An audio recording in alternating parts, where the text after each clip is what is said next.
हिन्दू धर्मशास्त्र अनुसार माँ सरस्वती सृष्टिकर्ता भगवान ब्रह्माबाट प्रकट हुनुभएको हो।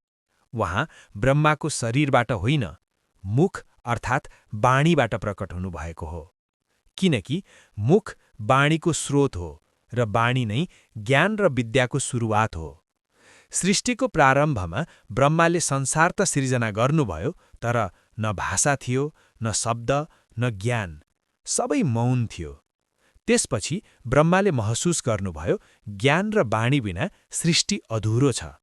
त्यही क्षण ब्रह्माको मुखबाट दिव्य ध्वनि र प्रकाश प्रकट भयो र त्यसैबाट माँ सरस्वती प्रकट हुनुभयो। उहाँले संसारलाई शब्द दिनुभयो, भाषा दिनुभयो र ज्ञानको प्रकाश फैलाउनुभयो। त्यसैले माँ सरस्वतीलाई वाणी, विद्या र सङ्गीतकी देवी भनिन्छ। आज पनि जब हामी बोल्छौँ, पढ्छौँ र लेख्छौँ, त्यो सबै माँ सरस्वतीको कृपा हो। जय माँ सरस्वती। ह्यापी सरस्वती पूजा।